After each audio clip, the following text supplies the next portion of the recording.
Okay. Yeah, there's usually just like a little bit of a delay. Mm-hmm.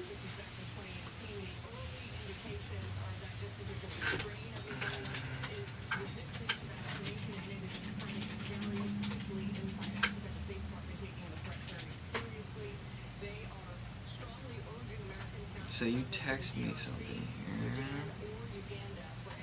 Higher correlation of the stock market? Well, there's so much, man.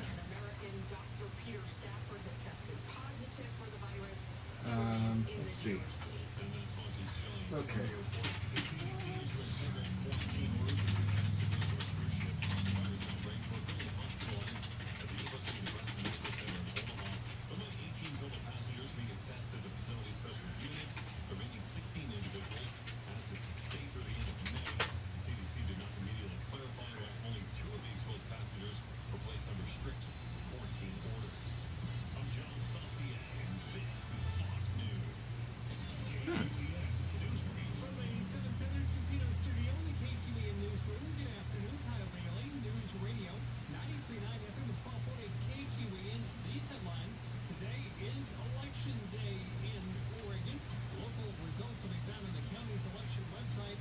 Did you get your ballot in yet? Yes. I need to go drop that off.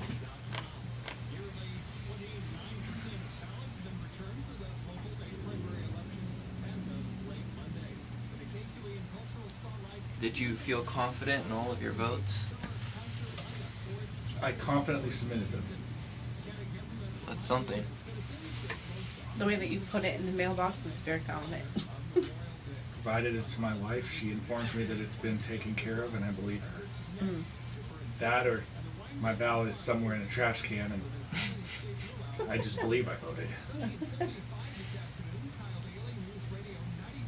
Anything is possible if you just believe. I know it sounds like a cat. Somewhere a Disney theme song is echoing.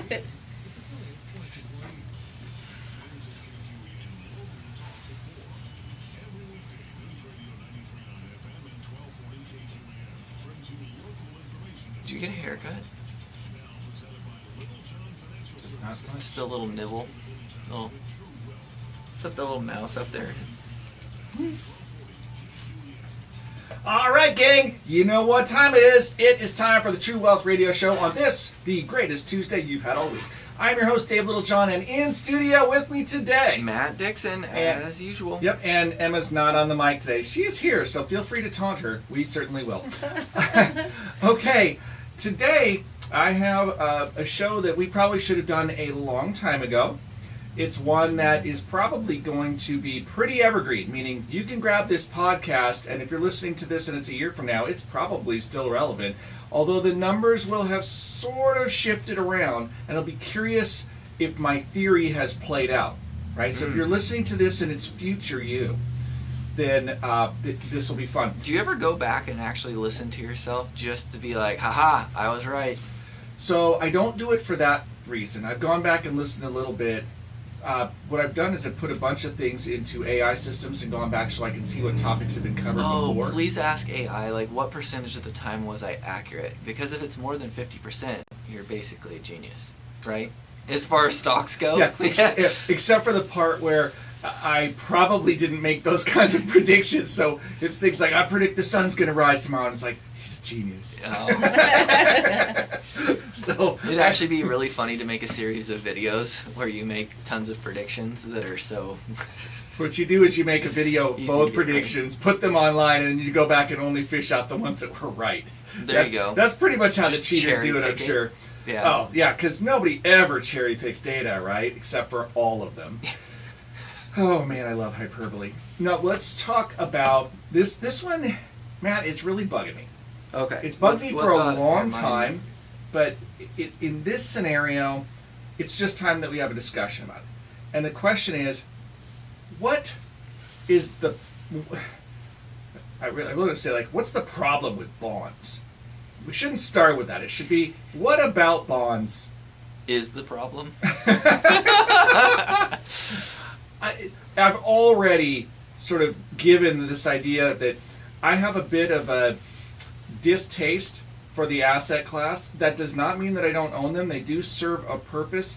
but my sense is that we have a lot of thinking around bonds that people don't even know where it comes from. They just know, well, you're supposed to own them because we've been told this so long that it's just become dogma. It's a little bit like my generation. The food pyramid had a whole lot more carbs and dairy in it, and then today the food pyramid looks very different. But if you talk about it like, well, when I was a child, this is what they told me, so I need to go eat some more carbs. You're like, yeah, that had nothing to do with what was healthy. It had everything to do with what was influencing the food pyramid at the time of its creation. Yeah. You know, and throughout our lifetime, I think eggs have been bad, then good, then bad, then good. Then it was only the egg whites, and then only the egg yolks, and then it was cholesterol, then it wasn't cholesterol. By the time you listen to this, eggs may cause cancer. They may cure it. I don't even know. How many eggs do you think you eat on average a day? A day? Yeah. Do you eat maybe eggs every morning? No, for not every breakfast? day, but No, they're you pretty don't. common in my diet Oh, okay. because they're just a really clean source of protein. It's true. You know, it's a very easy source of protein. Scrambled eggs or an omelet? Yes. Over hard or over easy? All right, so now you're really getting personal here. I am. I'm actually, like, my favorite way to have eggs is over easy on top of hash browns. Oh, you like it all runny. Not super runny, but yes, I will still have the eggs because it's more like a sauce to me. Mm. And then I add some hot sauce to it, and it's good to go. It grosses my wife out, but like when I do my eggs, I do it over hard, and I add a little bit of water to the pan with a lid over it, so it kind of steams them. It's blanching. Yeah, It's a thing. I like it, but the smell I think is offensive. So Oh. that's Well, what, so that's you don't flip the egg. What you do is you start frying it like sort of sunny side up. Yeah. Add some water and then throw a lid over it, and then it steams it sealed. Yeah, but I like it. I don't like it runny. Something Yeah. about that just. Ugh. All right. Well, I mean, to each their own. Yeah. If I'm gonna eat it that way, I prefer to scramble an egg because I kind of like the flavor all mixed together. What about a good omelet? You like a good omelet? Yeah, it Yeah. depends on kind of Yeah. what's in it, but yeah, I can go with a good omelet. Okay. How I'm- do we wrap omelets into the bond? Yeah, I really don't know. Other than I The mean, bond let's show. use this right here. All right, here's a stretch. The omelet. The issue is it's sometimes the sum of the parts does not equal the whole. In an omelet, everything comes together and it's great. Yep. In an investment portfolio, everything comes together and it's great. But the individual pieces aren't necessarily the magic, right? It's not the individual ingredients. So that it's make not the the omelet. bond necessarily that's making the magic in a portfolio. Right. The bond has a role, but I think what's happened is we have skipped over educating people on why we care about bonds in the first place, what that role is, and as a result, people conflate bonds to mean something that they don't necessarily mean. Well, and not all bonds are the same. Like a short-term bond versus a long-term bond, right? Like if you're loaning your money out over a short period of time where the bond is due in just a couple years, that could be a very different situation versus something like over 20 years. Well, 'Cause of- yes. I mean, let's clarify for our listeners because I think what you're really hinting at is that the purpose is not always the same for each bond. Right. I mean, well, because and a more than bond that, is a too. bond Like, in that it's a loan instrument. So for you know? me, like I look at a bond as an instrument where I'm gonna need the money, or I presume I might need the money within a very short period of time, right? Like within a year or two, and it's like, well, or less. Sometimes it's like 3 to 6 months. Maybe I would put my money in a bond because, okay, I'm gonna go collect 4% interest over the next 12 months, but I might need it early and I might need to sell it. See, here, I actually think you're illustrating something perfect right now. I'm going to challenge you on there. Now, Okay, just so you know, go for it. Matt it's not fair when we don't prep for something like this, but because I'm not trying to pick on Matt when I do this. I want to understand. You just described a type of asset. Mm-hmm. You said, oh, I want an asset scenario here. What I'm going to suggest is what you're actually looking for is a risk management scenario, and the bond happened to be suitable. Correct. Yeah. Okay? This I would is agree with that. really important for folks to understand because I think risk is generally misunderstood as investors. There's the way that air quotes smart money, which is usually institutional or in particular institutional bond investors are historically known as the smart money. Okay, but I don't think that's very fair. Right? This idea like, oh, well, that's smart money, everybody else is dumb. That's really pretty irritating to hear to me. Instead, let's think about this as money has different roles and different needs to secure as collateral and cash flow. Let's think about this for a second. Let's suppose that you're a mortgage company, and you need to have enough money to secure, or pensions even better. Pensions are a really good one. Pensions have a certain amount of payout requirement. Mm-hmm. So what are you going to do if you have to pay out a certain ratio of your money all the time? You're going to find instruments that create predictable cash flow for you in Yep. order to meet those obligations. Right. And then you're going to structure that, and in order to produce the hedge against long-term inflation, you're going to have to add other assets to it. So Yeah. if we think as investors, then this is usually why this works out. When somebody's very young and they have a long time horizon and they don't have a current income need, they can buy us away from fixed income instruments because they don't need current cash flow. What they really need is a hedge against inflation, and they want to grow the assets. Yeah. So we look at this and say, oh, okay, well then we don't need to have that many bonds for a young person. But then somehow we got it in our minds that, well, when you get older, you have to start owning bonds. That's always Because been you a need wild to- one to me. Yeah. What's that? That's always been a wild theory to me, and I've heard it so many times from people that just come in and they're like, oh yeah, I guess I'm supposed to own it because I'm old. And I'm like, well, wait a minute, do you? Because, like, what if your financial situation is such where, like, you don't really need the money in this portfolio? And it's like, well, maybe you can afford to take more risk. You don't have to be obligated to a bond strictly because of your age. Hint, everybody listening. The phrase that was snuck in there subtly is, well, maybe you can afford to take the risk. Mm-hmm. See that the afford the risk, or willing to take the risk, able to take the risk, or should you take the risk? But the key phrase in there is the risk component. Yeah. Somebody walks in and they pre-program themselves to say, well, as I age, I'm supposed to own more bonds because that's safer. Mm-hmm. And what I'm here to tell you is that is not intrinsically true.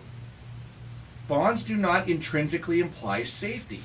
And it's a misnomer. It's like people just don't get it. But we've been sort of conditioned to believe these things because we hear it again and again and again. It's sort of like the S&P 500 is diversified. You go, okay, there's 500 positions, but a third of them are in about a dozen stocks. You make a valid point, because if you look at what's been going on with, like, the 30-year lately, if you had had a ton of money in that alone, you would maybe be hurting a little bit right now. This, incidentally, is one of the few things that's going to date this show.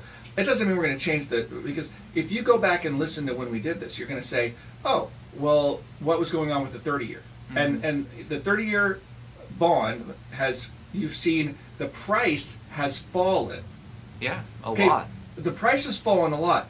The price of the bond, but what has gone up, Matt? The yield's gone up. The yield has gone up, and the Yep. yield's pretty significant. It's the highest it's been. in over 20 years. Yes, it's like since 2006 or something, 7? Yeah. Basically pre-real estate crisis. Yeah. It's the highest that we've seen the yield on. What does that imply? That implies that in Right, order... hold on. Pause. Let Yeah. them think. Let them think. What do you, because I want everybody to think about saying, I'm going to do this. We're going to take a break. I want everybody to wonder, like, great, we've got rates higher. What does this imply? When we come back, I'm going to explain it. So stick around. Until then, yeah, you don't want to turn it down because I'll tell you what, it's going to matter to you. I'm Dave Littlejohn. And Matt Dixon. And you got True Wealth on News Radio 93.9 FM and 1240 KQEN. I think you should frame up the next segment where it's like, okay, so you heard that, it might be, whoa, Kyle was totally asleep at the switch on that. oh, it might be over 5%, but before you go running to the bank, consider this. Yeah. It's like I can always tell when he's not listening. He's like, crap, what have I done? Okay, now I'm going to prep you for this a little bit, Matt. Okay. Because I want to make sure that we're synced up. What does it imply when the yield is higher? That they're having a hard time getting people to buy those treasury bonds, and so in order to incentivize the purchase, they have to up the yield. No? It's the opposite. What do you mean? Nobody changes the yield. Well, the market changes the yield. No, the market doesn't change the yield. Well, The if there's yield no one is buying fixed. it. Nope, the yield is No. fixed on these things, right? Once a bond is set, the yield does not change. Correct, but So if what is there's it no really buyers, telling us? You're on it. Keep going. Keep if going. there's no buyers, then the yield has to change until the buyers show up. The yield doesn't change. The price does.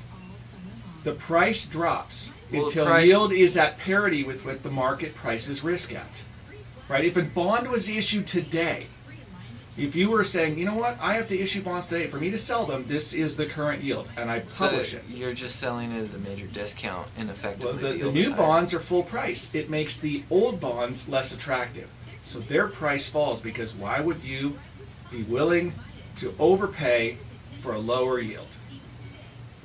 Correct. So the old bonds are driving the price of the new bond, or the price is fixed, is what you're saying. I'm saying that the market expects to be compensated for risk, period. This is why the conversation is about risk management. Everybody thinks that the Federal Reserve is changing the yield. All the Federal Reserve can do is change the intrabank lending rate. Right. The market itself says, I'm unwilling to pay that much for this instrument because it won't pay me enough. Well, right. So the buyers and sellers in the Yeah. market itself determines essentially where the yield goes because Here we go. It's not. Yeah, I mean it's not semantic though. It sounded. All right, welcome back to the True Wealth Show. Dave Littlejohn in studio with. Matt Dixon. Okay, and if you're just joining us, you're going to want to grab the podcast and get caught up. Matt, when we went to break, Mm-hmm. okay, we were talking about this idea that 30-year bonds, 30-year government bonds, yield Yeah. is as high as it's been since like 2007. Yeah, I think it closed at like what 5.1 something. Yeah. It's higher High. than we've seen in a long time. We've seen higher mortgage rates. We're seeing higher interest rates. We're even seeing higher, not a lot higher CD rates yet. No, not yet. That's the interesting one. A lot of the short-term stuff is still, Well, you know. It is, but it isn't, and I'll explain why. We're going to break this apart now. Okay. So the question that I wanted to ask for our listeners is, what does it mean when the yield has gone up in these 30-year positions? What is it telling us? A lot of people just weren't lining up to buy the stuff where the yield was, you know, at 3, and so then the, you know, everything changes and now it's at 4, and oh, there's still no buyers, so now the yield trickles higher, and eventually here we are in the 5s. Yeah, and I'm going to tell you something kind of wild, and I want our listeners to hear this too because it's just confusing. What everybody thinks is, oh, well, the yield has to go up until people buy it. And what I'm going to tell you is, while that is true, sort of, it's not the yield that's actually changing. So the yield is set by demand. Right. Yield is, it's not like, well, in order to have 6% yields, this is how much everything costs. It is because people will only pay this much for it, this is the equivalent yield. Yeah, so you get into the area of the market where you're talking about a bond either trading at a premium or a discount to its par value. Correct. But here's why it matters. We have this tendency to sort of conflate the yield with mortgages, right? And if you think about it that way, you'd say, oh, well, if rates are really high, then nobody goes out and gets mortgages. So there's fewer people buying houses. Yeah. But if rates get really low, then there's more people buying mortgages. And we think, well, the rate is what's causing it. Well, that's true for mortgages. But in the bond marketplace, remember, the bond already exists most of the time. And this is people trading existing bonds. Mm-hmm. If you had to decide whether or not you could sell your mortgage to somebody else, which, by the way, behind the scenes, that's exactly what financial institutions do. Right. If you've ever had a mortgage where you're discovering, oh, well, now it's being serviced by somebody else. It used to be brand X and now it's brand Y. They're selling the mortgage obligation to somebody else, either the servicing or sometimes they're actually selling the instrument itself. Mm-hmm. Because you've created a debt instrument, right?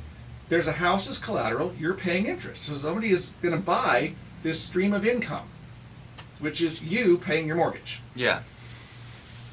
If we think about this example that I'm sharing with you, if nobody's willing to take out a mortgage, then what does a bank have to do?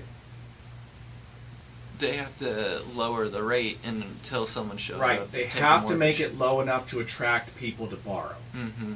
Now, the problem that they run into is, what is their intrinsic cost of having the money in the first place to loan? Right. It has to So, make sense to them. Yeah, They have to maybe have it costs profit. them 4% to have that money between their operating costs Right, and then they charge you 5, and and they charge 5 and they make the spread. Right. That's their bonds profit. are a little different because people own the bonds, and they're trying to buy and sell them. Well, let's look at it this way. Matt, if I offered you two different loan deals, Mhm. one of them is, hey, can I borrow $1,000 from you and I'll pay you 10% interest on it for the next 2 years? Deal. Okay? I said, well, how about can I borrow $1,000 from you and I'll pay you 9% for the next 2 years? Deal. Oh, we're still good. How Yeah. about can I pay you 8% for the next 2 years? Now it's starting to get a little more questionable because it's like, well, can I get more than that in the market? Yeah, and so, Yeah. and what are you really saying to me? I'm trying to determine whether or not I can put my money somewhere else and get a better deal. Well, and the better deal is, can I make as More. much or more money somewhere else with the same or more attractive risk Right. profiles? If you offered me 2%, I'd be like, kick rocks. Right, because Yeah. I can put it just about anywhere and get paid more than that. Right. What we're really reflecting is the cost of capital and the cost of the risk. Exactly. And that's, I think it's really important. Listen to that phrase again. It's the cost of capital, which is how much does it cost somebody to borrow money, compared to the risk associated, which is who's lending it. Mm-hmm. That's really the pricing things that we have to consider, right? The pricing elements are, you looked at this and said, I'm going to loan money to you. How Yeah. likely am I going to get paid back? What else could I do instead, and might that be more attractive? I had to look at this and say, can I afford to pay you what you need? Mm-hmm. It took both. It did. This is risk pricing. And you see it in the bond market, yeah, and that's really what's going on in the fixed income marketplace. Now, let's talk about portfolio theory and what's supposed to happen here. If I have a stock and it goes up and down in value, Mm-hmm. okay, and I want to reduce the amount of risk. So up and down is that's volatility, and we call that risk in the market. The big swings up and down. Yep. And I don't want to experience big swings as an investor. Then what do I need to do? You need to diversify your holdings into something that might not swing as much. Okay, that's one thing I can do, Yeah. right? So I need to don't just own the one thing. What if I diversify my holdings and they all go up and down at the same time? Well, you're not very diversified then, I guess. Well, it's interesting because you may be very diversified, but what you still are It's is just a lot of correlation, I guess. So yeah, this is the problem is everything is going up and down with the tide at the same time. Yeah. And so that high degree of correlation means as an investor, I'm not benefiting from having different behaviors in all of my investments. I may Bond- still be safer, right? I'm diversified, so if one of them goes out of business, I still own the others. Stocks and bonds used to be, walking really separately of each other. Like, one would go up, one would kind of go down. But would you say that things have kind of shifted a little bit more to where now the correlation aspect is higher than it Yeah, used to be? and that's the phrase that we're looking for, is the reason that bonds existed is because they've historically had lower volatility at different times than stocks. Yeah. It's not that they have lower volatility, period. Bonds actually have pretty good volatility in the marketplace. Mm-hmm. But they historically have had a little bit less than bonds, than stocks. So you would say, well, then they should be mathematically lower risk because there's lower volatility. But it's the fact that they've historically behaved at different points in time. So they weren't affected by the tide at the same time, Yeah. right? You got to think about if stocks were boats floating on the top of the ocean, then bonds were like submarines. They would go up and down under the ocean, but the tide isn't what moved them very much. They've moved independently of the tide. And so it made for nice complements because there was less probability that they would both decline at the same time. That was the benefit. Right. Low correlation meant lower risk that everything fell simultaneously. Well, what we've seen over especially over the last 10 years or so, is we've seen an increase in correlation in stocks and bonds. Yeah. Yeah. Well, so what does that mean, Matt? I'm sorry, I was pulling up a stat. Well, I really no, I wanted mean, to pull up a real Yeah, time no, stat on which this. is great, but I mean, like let's intuitively Say, ask it again. I'm say, paying attention. What does it mean that stocks and bonds over the last 10 years have behaved with higher correlation. It just means like if bonds are going down, stocks are probably going down more often than not, right? Where they used to go separate Yeah. of each other. And I think 2022 was when we really started to see some of the correlation tighten. A lot more And correlation. I think a lot of it had, from everything I've read, had to do a lot with the inflationary piece driving it, right? Oh, yeah, I would, if my theory is, if you can go back to really when we had the European currency crises, and it kind of started with, we called them pigs back then, Mhm. right? So it's Portugal and Ireland and Italy and Greece and Yeah. Spain and Portugal, right? Those were all these European economies that they were struggling because what you really had was Britain, France, and Germany had more economic output than these other countries, and over time, that growing disparity meant that they were all trying to sync up to the euro as their currency, but they didn't have the same productive output. Yeah. And so these other smaller countries, their economies couldn't keep up, and it was straining the entire European Union. And when that happened, that currency crisis rippled into the equity markets, and it affected things, and it affected the way risk was priced globally because people hedge currencies too. And so Yeah. as the euro declined in value and it destabilized some of those those currency hedges, you started to see the Federal Reserve change policy too. And we've Yeah. seen a lot more intervention from the Federal Reserve. You think back to Ben Bernanke, right? This is over 10 years ago now.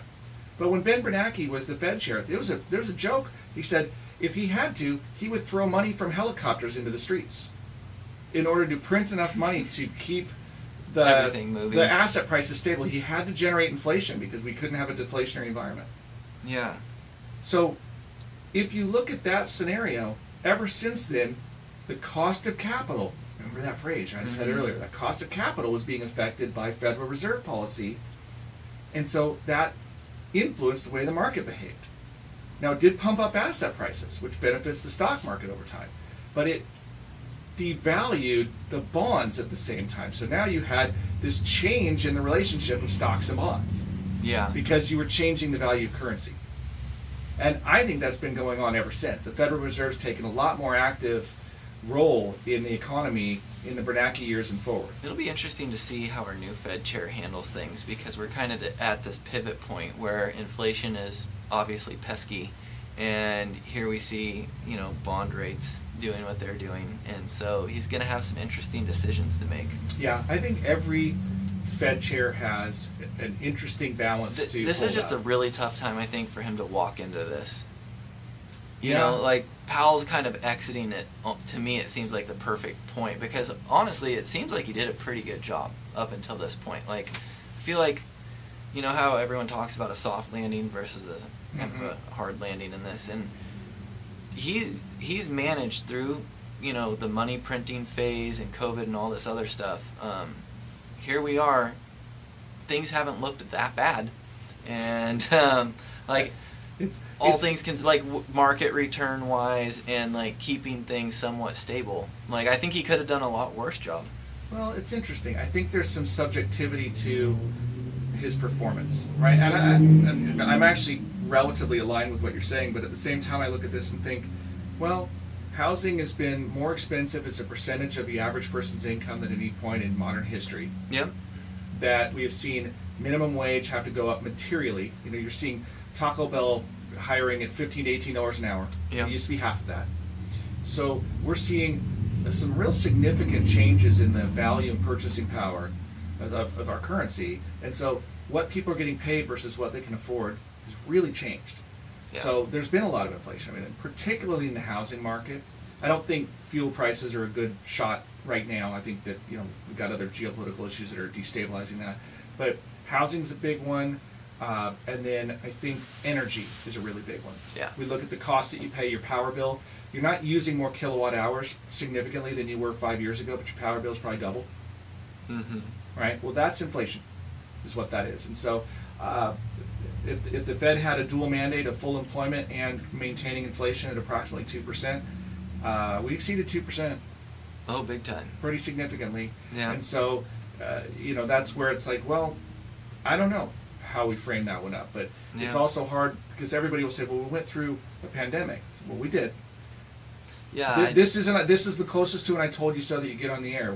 which is when they were printing money and saying, guys, inflation's coming. Yeah, you were screaming it on air. You're like, I- stop! This 4 is years, gonna it's hurt. like we'll feel it, and it's like we are feeling it.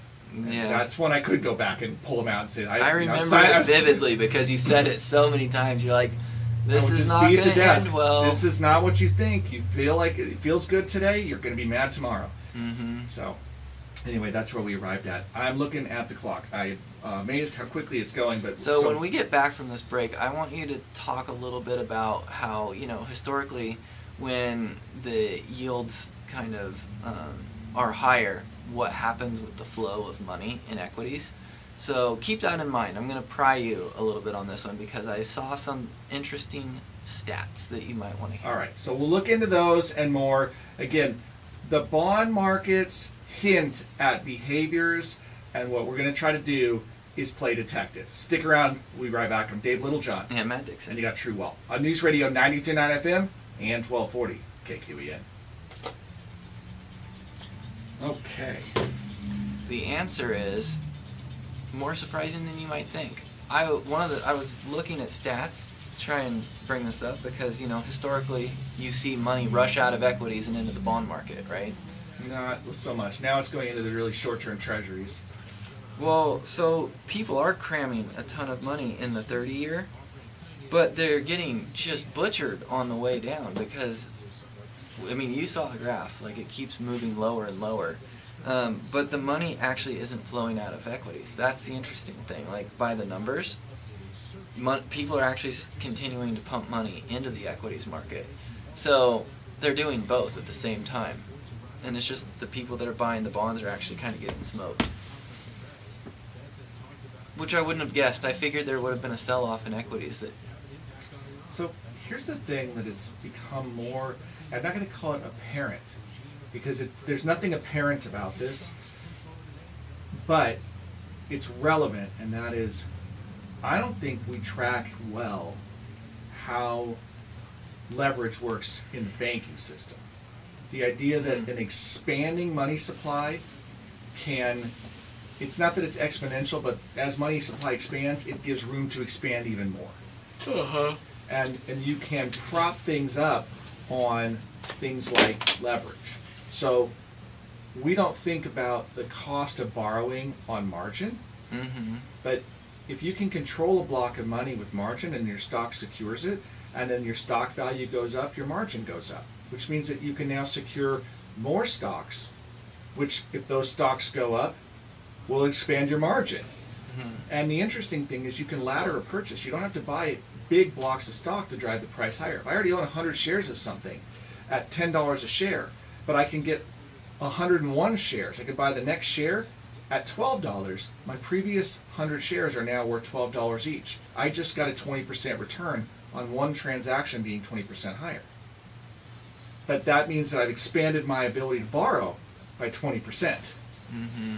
So you can leverage really quickly in the derivative space. Do you think that leverage is causing a lot of the movement in the bond market, or no? Yes, I You think do? that the derivatives market I think there's a lot of leverage, and where people have to be careful, and this is where the Federal Reserve is constantly trying to create money to keep the system properly leveraged, is Or if you start pulling that thread on that sweater, you could unravel it. Because if that same stock, I had 101 shares at $12 now, have we and the next day it goes down to $9. have we radically been messing with the money supply lately, or has that largely been kind of? We're always managing through rates to figure out how much we're expanding or contracting. It's the concept of Interesting to fractional look at reserves. We're constantly metering that. Yeah, it'd be interesting to see if they've been tightening the supply or loosening it lately. Hey gang, welcome back to the True Wealth Show, where today we are unpacking bonds. We're trying to make sense of these, and so Matt and I are having some fun. I know, you want to quiz me on this. I've got plenty of opinions, but I'm really trying to make this an education show about bonds. I started out with this idea that as if I really disliked them.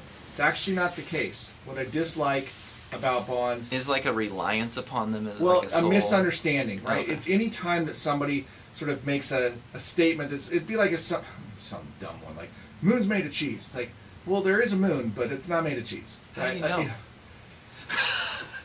Looks like Swiss. No. Dang it, Matt. I can't take Have you you been anywhere. there? Have you tasted it? I cannot take you anywhere. No, you can't.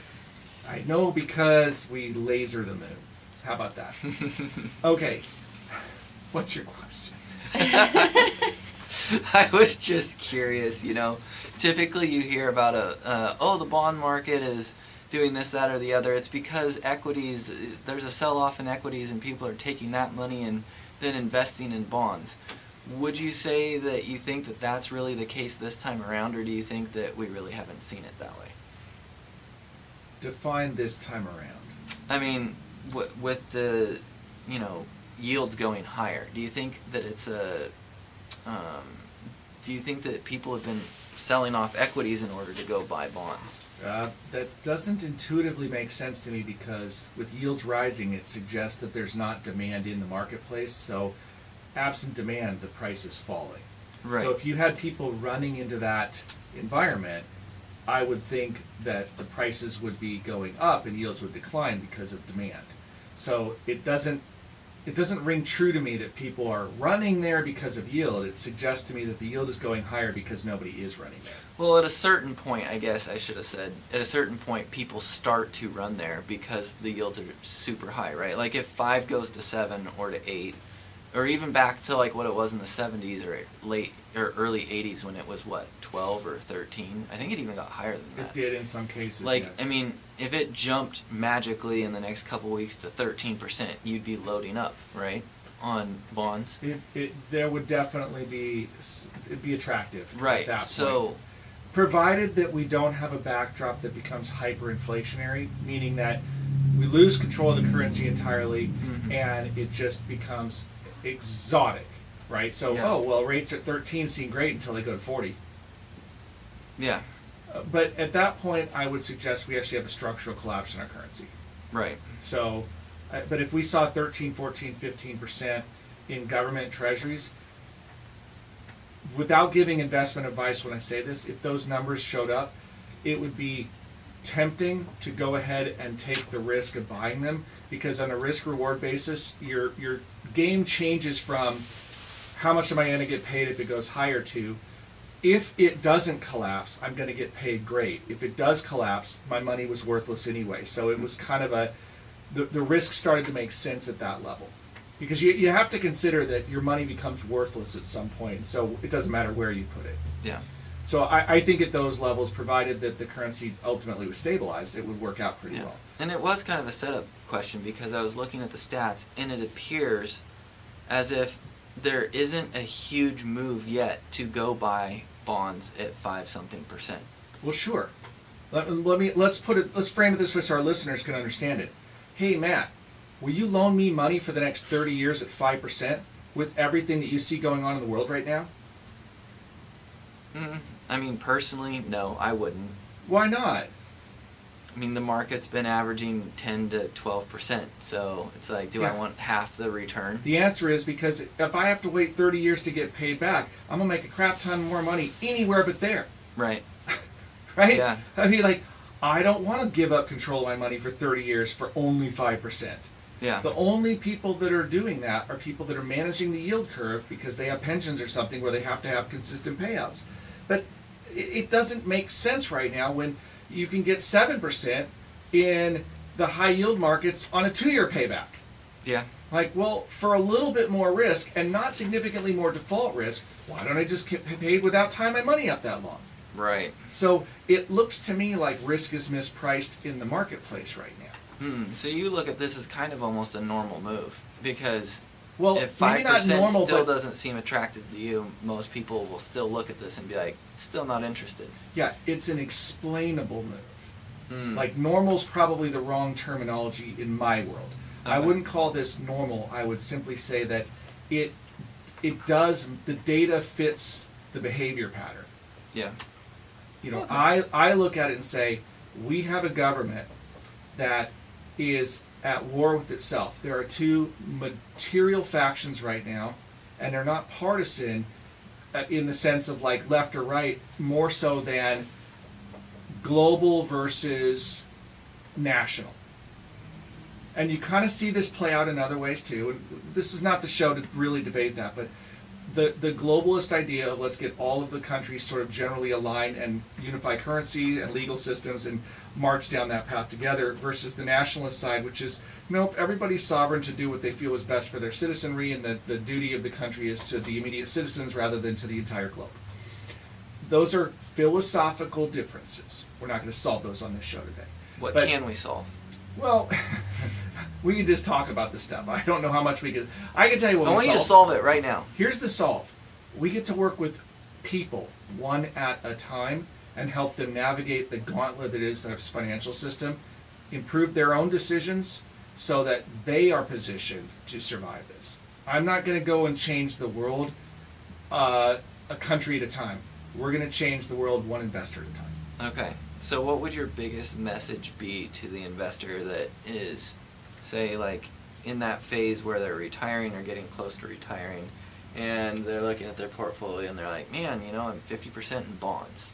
Like, do you have like anything that you can even say on air to that person? Sure. What I would say is you really should examine the cash flow needs. Like, of what you need to have Yeah, from like- your portfolio in retirement? Yeah. Here's a better way to say it. What are the withdrawal needs from that account? Because if you don't ever need to take money out of it, then it Mhm. doesn't really matter, right? The risk is more about, well, what do I kind of feel like is the right thing? But if you're never planning on using, I got a pension, I'm never going to touch this money. That changes the dynamic of how you would invest because it opens up a whole host of options. Versus the person that says, this is my nest egg, it has to last me until my last breath, and I have to protect it.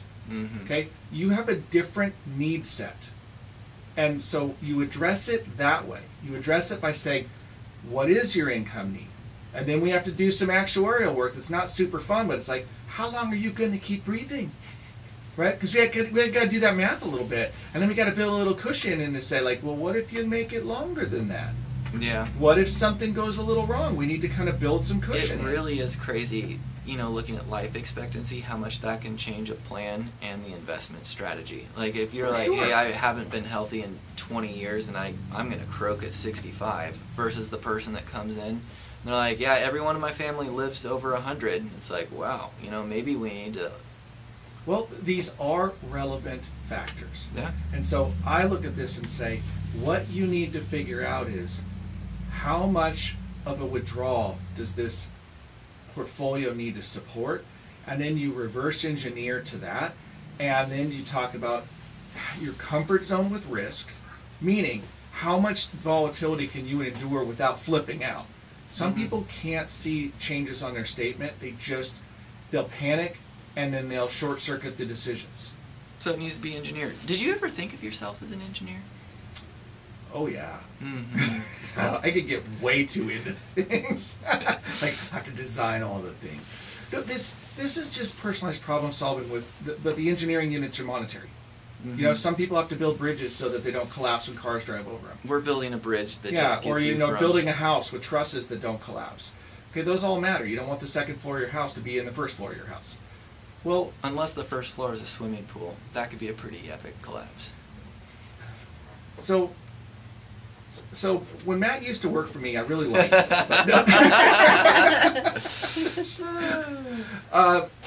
It's I don't even know how I come back from that. Thanks. You're welcome. I think that with the financial instruments, this is the bigger issue, though. When somebody is looking at saying, "Well, I've got 50% stocks," that may not be a problem, Mm-hmm. but it may not be optimized given the conditions. Yeah. The reality is that conditions change, and what you want to do is position yourself so that you are risk appropriate for what you can tolerate and what you need. A lot of people. What does your plan need in Yeah. order to be successful from a probability perspective, right? Because you could say, well, I'm going to go out and put everything in CDs, and I'm going to earn 2% on them. I said, yeah, but you need 6% withdrawals. So you're assuring yourself that you're not going to make it. Eventually, you will run out of money, and the only way that you get out of this is to die earlier. I hate that because some people, that's like the hill they'll die on. They're like, no, I refuse to take more risk. And you're just looking at the numbers and you're like, but you have a finite amount of money and your social security is blank. Those two numbers don't work well together. Well, remember, there is an easy solution to this. Die early? Yeah, well, there's two easy solutions. Okay. Die early or never stop working. Keep earning, right? So that you don't need a nest egg because you still have an income source. Those are not the fun ones, are they? No, they're not. Because I'm sure you've had to tell many a people, hey, well, given the circumstance, you got to stay on the treadmill. Yeah, I've had those circumstances before. It's not fun. Hey, you know what? At least you're an advisor that'll shoot someone straight and tell them to get back to work. Well, you don't get a choice in that one, in my opinion. If you're a fiduciary, there's a difference between being nice and being kind, right? Nice will tell somebody what they want to hear. Yeah. Kind will tell somebody what they need to hear. That's a very big difference. Yeah. So right now, someone is driving in their car and they just had this epiphany. Wait a minute, I should actually see if I can retire. I need someone to analyze this and be kind to me. Not nice. They want someone that's kind. David, how do they get a hold of you personally? What's your cell phone number?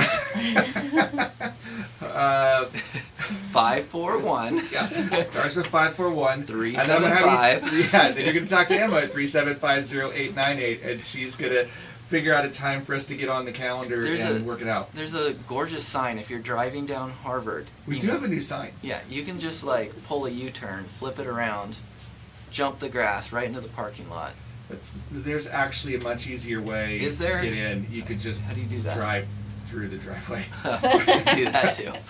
All right. With that, look, we're long on the segment. Let's do this. We'll take our last break. We're going to come back and we're going to try to give a frame up. So again, if you're looking at yourself and trying to figure out, hey, where am I on this one? A few questions to ask yourselves, and then we'll get you pointed in the right direction. You can figure out, do we need to call or not? So stick around. I'm Dave Littlejohn. And Matt Dixon. You got True Wealth. News Radio 93.9 FM and 1240 KQEN. He went for it early. Like, let me just try to get Dave to give out his cell phone on here. Yeah. To which I would say, well, here's my cell phone, and it's going to be changed tomorrow.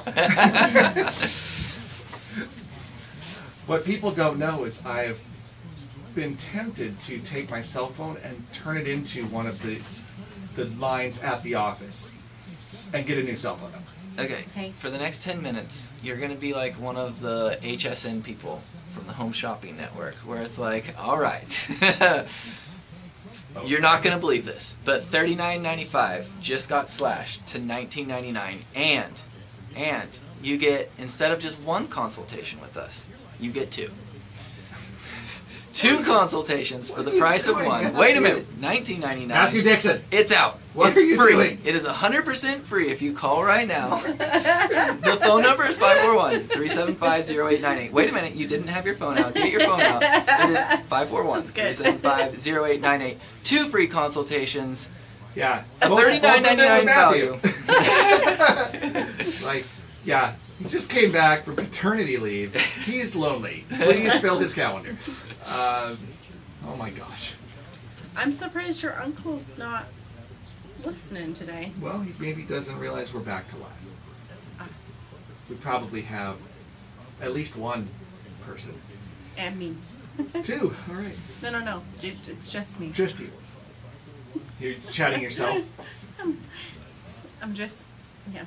This is the funny thing That's about okay. It's working. this show being a live stream is us figuring out whether or not it's worth doing a live stream. Clearly the world is beating our door down, but we're having fun anyway. In our remaining minutes, Matthew, Yes. you are, please don't be the Home Shopping Network. It was so good, though. You have to be on TV for that. I thought it was good. Hey, whatever that Christian radio show station is, prove that wrong, David. Yeah, the ones where they get the donations are like, you gotta call right now. This is a limited time offer. I'm so not hyped. Welcome back to the True Wealth Show.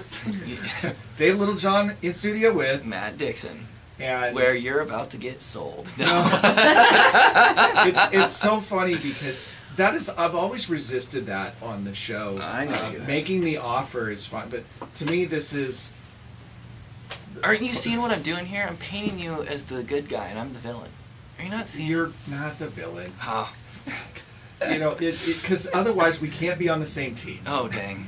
We all wear the white hats here. Anytime you have like a podcast though, or a radio show, one guy's got to be like the adversary. You know, they kind of got to clash heads and then argue the points. Well, we do, because you say things like, well, the yield has to go up, and I go, the price goes down.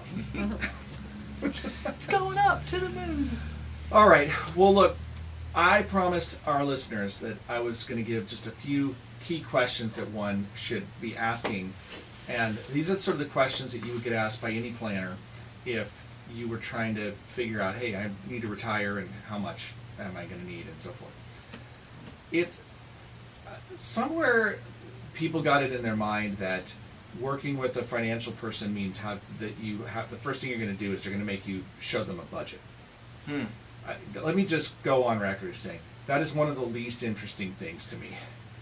Budgeting is not a process that I particularly enjoy, the same way that some people really love a good spreadsheet. And while there's utility in them, spreadsheets are not going to be Dude, the you're thing. breaking my heart actually a little bit. I love a budget and I love a spreadsheet, so I'm over here like, take it back. Well, I believe that the budget of spend less than you make, and that's a great way to start. But I'm wired different than a lot of people. Some people need that budget because that's what creates discipline. I'm not a native spender. I'll save up on purpose to get a thing so that I know that it's okay. I just don't whimsically buy a whole lot of stuff. Yeah. Right? You said I don't even like buying toner for our printer. So, well, we have to. So you know what they do? Don't tell me that you're doing it, and then it'll be easier for me. It'll just happen, and I'll just agree to it. You're over there filling the red toner with blood. It's cheaper. It's funny Stop because it! if you start a business from a closet by yourself, and you're never fully by yourself, right? I mean, like my wife was there and she was part of it at the beginning. All these things that had to happen, but the clients that have been with me since the beginning. When you do that, I remember recycling paper clips. The value of a dollar is not lost on me. So as you grow and the needs change as it gets bigger, but you don't lose track of the value of money. And this is, for anybody listening, just so you know, this is part of the cultural DNA of our firm. Anybody that walks in, there's no point at which you're dismissive about an amount of money. Because it's not the size of the portfolio that makes a great client for us. It's true. I mean, what is true is if you have no money, then it's hard to be a client because there's not much to work with. But I don't gauge a person by the thickness of their wallet. Just don't. It's more about, can we work together? I don't know why. It was a funny- Emma's hysterically laughing over here about Well, you something. I have said no if idea. you don't have any money, well, there's not much to work with, and it's like, yeah, there's literally nothing to work with. This is true, but that's not to say that we can't get somebody on the right path, right? We do this a lot of the time for younger folks. I mean, we have our wealth incubator, where we do help people launch, and it is designed. It's a simple, streamlined way to work with us. It's not the same as a full service financial planning relationship, but that's not where you're at, right? You need to Right. get started, and you need somebody that can kind of coach you along the way. That's what our wealth incubator is for. For a lot of folks, though, it's like if you're within a few years of retirement, it's a great time. If you've never talked to somebody, go talk to somebody, because what you don't want to do is make all of the decisions and then go talk to somebody, because now you've already made the decisions. There's really nothing to work with at that point. There's no levers to pull anymore. You pulled them all. So Fair enough. That's the issue here. Is I would encourage you, if you've ever wondered, why do you think there's so many free consults out there? It's They want designed to get you in the door. Yeah, well, and to take the pressure off. So you don't have to look at this and think, well, I'd like to come in. We have so many people that will come in and they'll say, well, what do I owe you? Just because Oh, you I don't know, have that the one money. always cracks And me up. it's like nothing. You're kidding, right? I said, no, the whole purpose is we need to know if it's a good fit too. If we can't serve your needs, we're not going to bill you for that. Yeah. Right? We need to establish that the relationship is worth engaging in first. That takes some time. So we put some risk into it just like you do. We take the time and we figure it out. So anyway, that's the backstory to it. The question that I want you guys to ask is, one, do I have a plan? Do I know how much I'm going to spend? Do I have a sense of what I'm going to spend? And then how much am I working? And then you have to kind of do some really basic math. I want you to take the number you have, divide it by 20, okay? And then the number that you get after that, is that more or less than the number that you need each year? Okay? And if it's less than that, you need to see a financial advisor. And if it's more than that, you need to see a financial Yeah, advisor. and if it's more than that, you need to see a financial advisor, but it's for different reasons. Yeah, tax strategy. Yeah. Man, so basically everyone needs to see a financial advisor, and David's cell phone number is 541-375-0898. That is the office line, Okay. and that's what we're sticking with. Okay. So, yeah, look, don't let nerves be the reason that you don't call somebody. Just reach out. And if it's not us, find somebody. Find somebody that you like, somebody that you trust, that you can do the work with. If you'll do it yourself, great. But if you won't do it yourself, please find somebody else. Look at the clock, we got to run. Until next time, I'm Dave Littlejohn. And Matt Dixon. And you've been listening to True Wealth on News Radio 93.9 FM at 1240